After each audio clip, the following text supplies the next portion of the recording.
কিরে কি করছিস? আরে ফটো ফ্রেমে ধুলো পড়েছে তাই ফটো ফ্রেমটা মুছছিলাম। তোকে যে বললাম ফুলকপিটা আনতে, ফুলকপি আনিসনি? আরে বাবা হ্যাঁ রে, এনেছি এইটা। কিন্তু ফুলকপি দিয়ে হবে কি? ফুলকপি দিয়ে রুই মাছের ঝোল হবে। কিরে কখন করবি তাহলে? এই তো এখনই করব। তাহলে চল চল চল চল। তাহলে ফুলকপিটা একটু কেটে দে। হর ব্যাং, তুই সব সময় আমাকে দিয়ে কাজ কর। শোন না, তাহলে একটু আলুটাও কেটে দে। মাছটাতে এবার আমি নুন হলুদ মাখিয়ে নেব, হলুদও দিয়ে দেবো। করে কড়াই বসিয়ে দিয়েছি, এবার আমি তেল গরম করতে দিয়ে দেবো। তেল গরম হয়ে গেছে, এবার আমি মাছগুলো এক করে ভেজে নেব। মাছ ভাজা হয়ে গেছে, এবার আমি তুলে নেব। এবার আমি আলু আর সিমটা ভেজে নেব।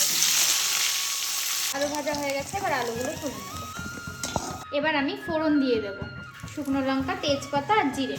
ফুলকপিগুলো আমি একটু সিদ্ধ করে নিয়েছি, এবার আমি একটু তেলে ভেজে নেব।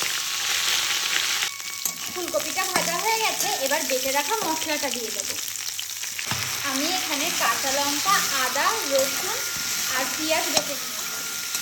নুন, হলুদ,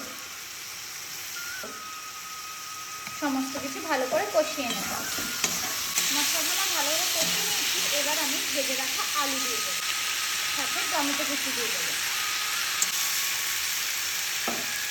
আমি সব কিছু ভালোভাবে কষিয়ে নিয়েছি, এবার আমি জল দিয়ে দেবো। ঝোল ফুটে গেছে, এবার আমি ভেজে রাখা মাছগুলো এক এক করে দিয়ে দেবো। ভেজে রাখা ঝিমগুলোও দিয়ে দেবো। রান্নাটি আমার সম্পূর্ণভাবে হয়ে গেছে। এইভাবে একবার বাড়িতে ট্রাই করে দেখবেন আর আমার চ্যানেলে সাবস্ক্রাইব করে আমার পাশে থাকবেন।